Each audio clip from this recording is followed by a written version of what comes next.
when you said that some people might not be giving you the kind of validation and love that you deserve. Yeah. Flip it on its head with the love bombing.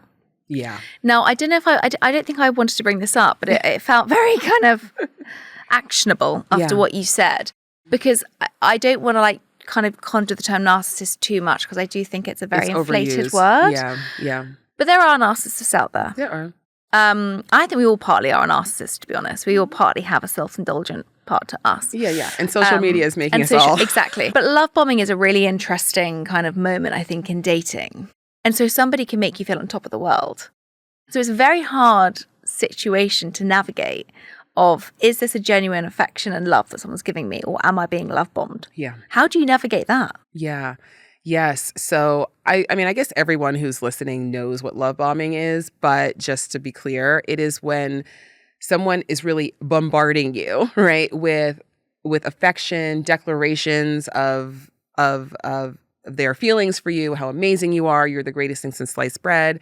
And I think the first clue is, does this person actually know me well enough to be saying these things?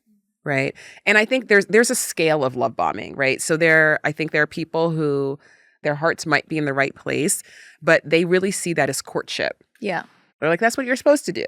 You're supposed to tell somebody they're the greatest. You're supposed to tell somebody that, you can't stop thinking about them. You're supposed to tell somebody.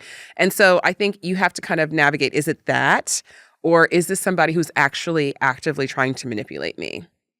Because the people who are actively trying to manipulate you, they can do real harm to you. And, even like on online dating, and I talk about it a little bit in the book, there are a lot of scammers who their whole playbook is to love bomb you. Like that is what they do. They're doing it on purpose because it works. There's a psychological tactic that gets you to trust them.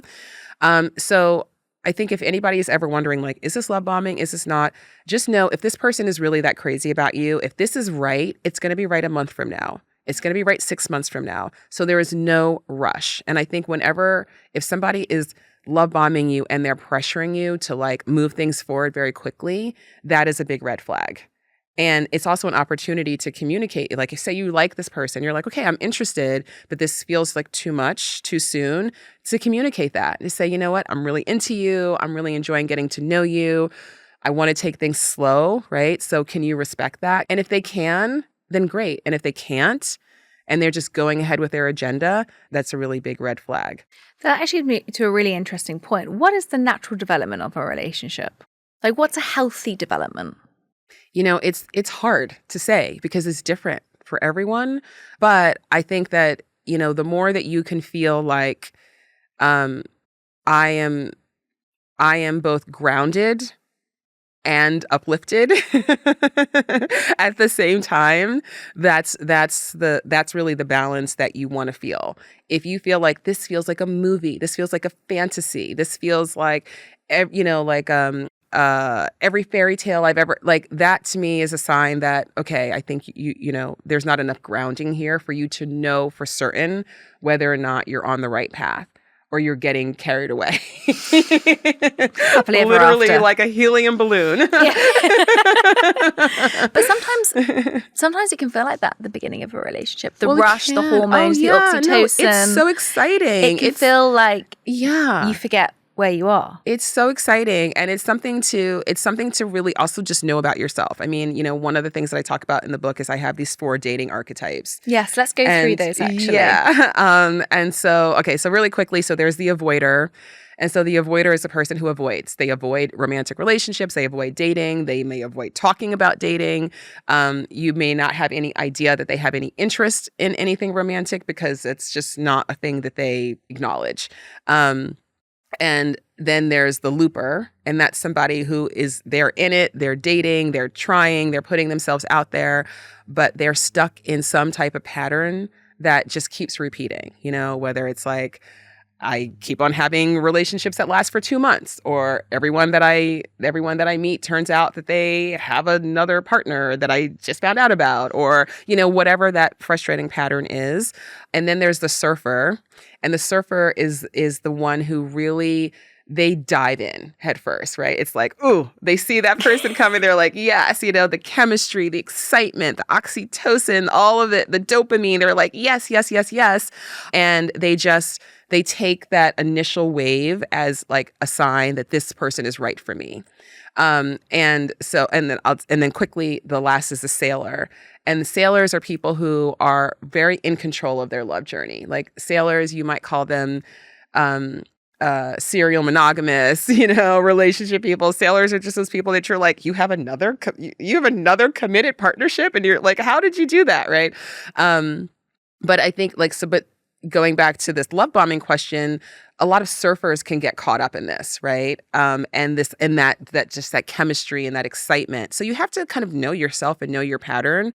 I have a friend who, she's outgrown this now, but for years, it was like every 6 to 9 months, she would meet a new guy and she'd be like, he's the one. And it would be like all like romance. And at some point, because I've known her for many years. And at some point I was like, I've known like a dozen men that you've said this about. Like at some point you've got to be like, okay, hold on. Maybe I should not be so quick to make this assumption, right? Like maybe I should just slow things down. Let me take my time, because if this person is the one, they will be the one a month from now. They will be the one at 6 months from now. So I can slow it down.